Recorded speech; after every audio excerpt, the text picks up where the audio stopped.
प्रिय छात्रों, मैं शरद कुमार मौर्य तुम्हारे समक्ष भारतेंदु हरिश्चंद्र द्वारा लिखा गया भारतवर्ष उन्नति कैसे हो सकती है इस अध्याय का, इस पाठ का आगे का भाग लेकर उपस्थित हूँ। लेखक आगे लिखता है कि मुझको मेरे मित्रों ने कहा था कि तुम इस विषय पर कुछ कहो कि हिंदुस्तान की कैसे उन्नति हो सकती है। भला इस विषय पर मैं और क्या कहूँ।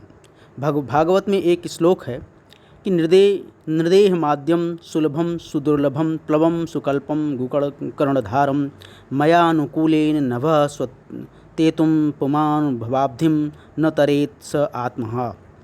भगवान कहते हैं कि पहले तो मनुष्य जन्म ही बड़ा दुर्लभ है, सो मिला और उस पर गुरु की कृपा और उस पर मेरी अनुकूलता, इतना सामान पाकर भी जो मनुष्य इस संसार सागर से पार न जाए उसको आत्महत्यारा कहना चाहिए। वही दशा इस समय हिंदुस्तान की है।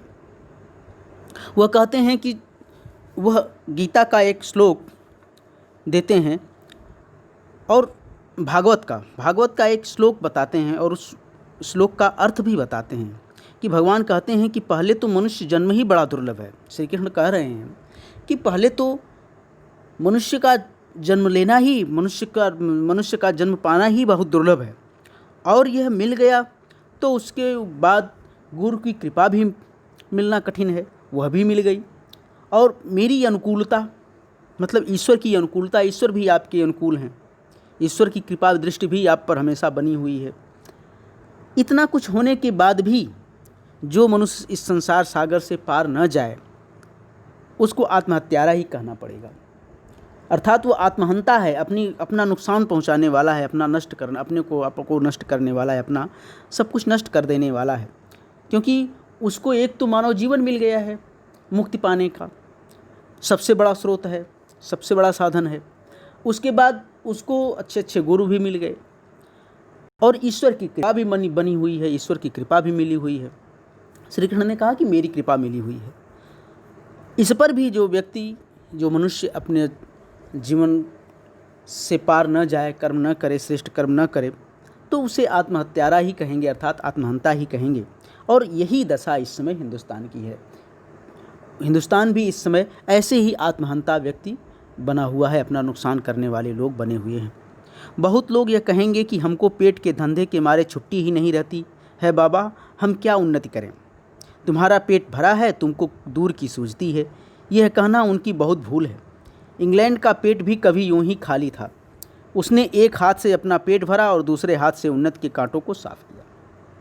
वह कहना चाहते हैं कि कुछ ऐसे लोगों की तरफ इशारा करेंगे कि जो गरीब हैं, जो अपने 2 जून का भोजन की भी व्यवस्था नहीं कर सकते, उनकी तरफ इशारा करते हुए, क्योंकि उस समय तो अधिकांश जनसंख्या यही थी। अगर यही सोच लेते तो भाई उन्नति के विषय में सोचेगा कौन, जब सारी जनसंख्या ऐसी ही है, तो हमें उसी में से ही रास्ता निकालना पड़ेगा। तो भारतेंदु जी उसी दिशा में संकेत करते हुए कहते हैं कि कुछ लोग ऐसे हैं जो कहेंगे कि भाई हमारा पेट तो खाली है, जिसका पेट भरा है उसको दूर की सूझती है, अर्थात वो दूर दूर की बातें करे और कार्य करे, अतिरिक्त कार्य से कर सकता है। हम लोग तो केवल अपने पेट पालन के लिए ही दिन भर उद्योग करते रहते हैं, कार्य करते रहते हैं, तो हमें तो पेट पालन करने के अतिरिक्त कोई कार्य और सूझता ही नहीं, हो ही नहीं पाता। तो अगर ऐसा कोई कहता है तो यह उसकी बहुत बड़ी भूल है। वो उदाहरण देकर समझाना चाहते हैं कि इंग्लैंड का पेट भी कभी नहीं भरा। कभी एक समय ऐसा था, जो अंग्रेज आए हैं इनके देश, इंग्लैंड का भी पेट नहीं भरा था।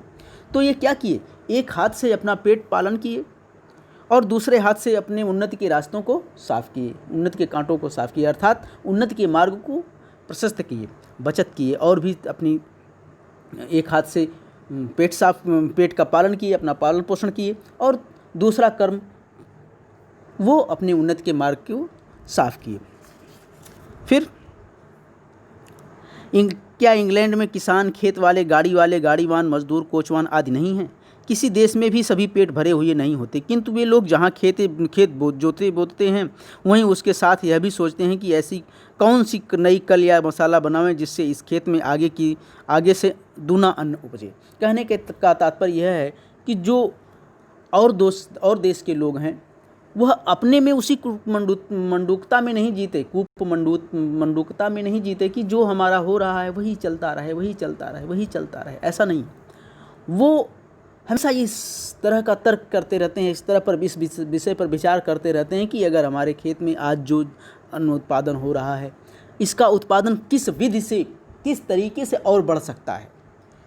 उद्योगों में, कृषि में या और किसी भी क्षेत्र में, जिस किसी भी क्षेत्र में वो कार्य कर रहे हैं, हर व्यक्ति ये सोचता है कि हम आगे से इसमें और क्या तरकीब लगाएं और कौन सा युक्ति लगाएं कि ये इसका उत्पादन इससे ज़्यादा होने लगे। तो विलायत में गाड़ी के कोचवान भी अखबार पढ़ते हैं। जब मालिक उतरकर किसी दोस्त के यहाँ गया, उस समय कोचवान ने गद्दी से नीचे से अखबार निकाला और यहाँ उतनी देर कोचवान हुक्का पिएगा और गप्प करेगा, और वो सो गप्प भी निकम्मी। तो वह कहने का तात्पर्य यह है कि जैसे वहाँ पर हैं लोग विलायत में, अगर गाड़ी का कोचवान है, गाड़ी हाँकने वाला है, तो अगर उसका मालिक कहीं उतर के किसी से मिलने चला गया तो उतनी देर तक वो बैठ करके किसी चाय वाले के यहाँ जा कर के या किसी पान वाले के यहाँ जा कर के या किसी अन्य से गप्पे नहीं मारेगा। वह अपने सीट के नीचे से अखबार निकालता है और देश के समाचार सुनता है। सामान्य जागरूकता के ये सामान्य जागरूकता का विषय है कि अपने देश के विषय में, अपने समाज के विषय में, दुनिया के विषय में जानना चाहता है, क्या हो रहा है, कैसे हो रहा है, सारी चीज़ों को जानना चाहता है। तो वो अपना समय व्यर्थ नहीं जाने देता, उसमें अपने ज्ञान की वृद्धि करता है, उस समय भी वह अपने ज्ञान की वृद्धि करता है। फिर वो, और हमारे यहाँ लोग दूसरे चाय वाले के यहाँ इधर उधर जा कर के अब किसी दूसरे से मिल कर के गप हाँकेंगे, और वह भी गप कि बिना किसी काम की। वहाँ के लोग गप में ही देश के प्रबंध छाँटते हैं। अगर वहाँ के लोग बातचीत करते हैं तो देश की समस्याओं पर, देश की व्यवस्थाओं पर बातचीत करते हैं, कुछ सकारात्मक बातचीत करते हैं, और यहाँ बिना मतलब की फिजूल बातचीत करते हैं। यह अंतर है। सिद्धांत यह है कि वहाँ के लोगों का सिद्धांत है कि एक क्षण भी व्यर्थ न जाए। उसके बदले यहाँ के लोगों को जितना निकम्मापन हो उतना ही बड़ा अमीर समझा जाता है। तो वहाँ के लोग एक क्षण भी अपना व्यर्थ नहीं जाने देना चाहते और किसी न किसी कार्य में लगे रहते हैं, और बातचीत भी करते हैं तो वह भी सार्थक बातचीत करते हैं। जबकि यहाँ के लोग निकम्मापन में ही, आलसीपन में ही अपनी उन्नति समझते हैं, अपना बड़प्पन समझते हैं। जो आलसी है या जो कार्य नहीं करता है, अय्यासी करता है, विलासी होता है, वह अपने को उतना बड़ा अमीर समझता है। आलस यहाँ इतनी बढ़ गई है कि मलूक दास ने दोहा ही बना डाला है कि अजगर करे न चाकरी, पंछी करे न काम, दास मलूका कही गए सबके दाता राम। तो वो एक पंक्ति मलूक दास की कहते हैं कि यहाँ इतना आलस्य बढ़ गया है कि हमारे समाज के लिए मलूक दास ने कह दिया कि भाई जो आलसी लोग हैं वो उदाहरण देते हैं कि जो अजगर है वह कहीं नौकरी नहीं करने जाता और न ही पक्षी कोई कार्य करने जाता है। और मलूक दास इस दोहे में कहते हैं, इस चौपाई में कहते हैं कि सबके दाता राम, सबको ईश्वर भोजन देता रहता है। तो ये जो आलसी लोग हैं इस तरह के उदाहरण देते रहते हैं। तो चारों ओर आंख उठाकर देखिए तो बिना काम करने वालों की ही बढ़ती है, रोजगार कहीं कुछ भी नहीं है। अर्थात चारों तरफ देखिए तो काम करने वाले नहीं दिखाई देते, चारों तरफ बिना काम के ही लोग पड़े हुए हैं, कोई रोजगार नहीं है। चारों ओर दरिद्रता की आग लगी हुई है। किसी ने बहुत ठीक ही कहा है कि दरिद्र कुटुंबी इस तरह अपनी इज्जत को बचाता फिरता है जैसे लाजवंती बहू अपने फटे कपड़ों में अपने अंग को छिपाए जाती है। गरीबी और दरिद्रता उस समय हमारे समाज की, हमने शुरू में ही बताया था कि आम बात थी। सब ज़्यादातर लोग, अधिकांश 95% लोग, क्या 98-99% लोग गरीब थे, दरिद्रता का जीवन जीते थे। उनके पास भोजन नहीं था, उनके पास वस्त्र नहीं था, उनके पास मकान नहीं था। तो ऐसे दरिद्र लोग, ऐसे गरीब लोग, उनकी दशा किससे वर्णन किया? लाजवंती बहू से उनकी दशा का वर्णन किया, उसकी तुलना किया है। उनकी दशा कैसे है? लाजवंती बहू जिसके वस्त्र फट गए हैं, वो क्या करती है? फटे हुए वस्त्रों से कभी अपने अंग को इस तरफ ढकती है तो इधर का खुल जाता है, उधर ढकती है तो उधर का खुल जाता है। अपने अंगों को समेटते, वस्त्रों को समेट के अपने अंगों को छिपाते हुए चलती है। उसी तरह से हमारे समाज की गरीब लोगों की दशा हो गई है। वह अपने जीवन के इस कोने को सही करना चाहते हैं, इस छोर को सही करना चाहते हैं तो दूसरी तरफ गड़बड़ी आ जाती है, उधर सही करना चाहते हैं तो दूसरी तरफ गड़बड़ी आ जाती है। तो ये इस तरह से स्थिति बन गई है। मरदमशुमारी की रिपोर्ट देखने से स्पष्ट होता है कि मनुष्य दिन दिन यहाँ बढ़ते जाते हैं और रुपया दिन दिन कमती होता जाता है। सो अब बिना ऐसा उपाय किए कि काम नहीं बन चलेगा कि रुपया भी बढ़े, और वह बिना रुपया बिना बुद्धि बढ़े न बढ़ेगा। तो वो कह रहे हैं कि मरदमशुमारी मतलब जनगणना की जो रिपोर्ट है वह कहती है कि हमारे यहाँ जनसंख्या तेज़ी से बढ़ती जा रही है, लेकिन रुपया नहीं बढ़ रहा है, धन नहीं बढ़ रहा है। तो अब हमें भी यह प्रयास करना होगा कि हमारे यहाँ जनसंख्या बढ़ रही है तो हमारे यहाँ धन भी बढ़े, रुपया भी बढ़े, और यह रुपया केवल सोचने से नहीं बढ़ेगा, बुद्धि लगाने से बढ़ेगा, तर्क युक्ति लगाने से बढ़ेगा, काम करने से बढ़ेगा। और फिर भाइयों, राजाओं का मुंह मत देखो, मत यह आशा करो कि पंडित जी कथा में ऐसा उपाय बतलाएंगे कि देश का रुपया और बुद्धि बढ़े। तुम आप कमर कसो, आलस छोड़ो, कब तक अपने को जंगली, हूँस, मूर्ख, बोदे, डरपोकने पुरवाओगे। दौड़ो इस घुड़दौड़ में, जो पीछे पड़े तो कहीं ठिकाना नहीं। फिर कब राम जनकपुर आई हैं, अब की पीछे पड़े तो फिर रसातल में पहुँचोगे।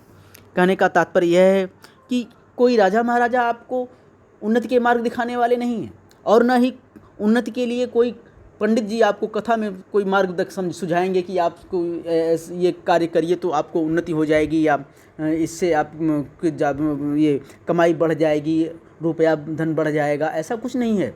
यह केवल आपके कर्म पर निर्भर है। अपना आलस्य छोड़ो, अपना निकम्मापन छोड़ो, और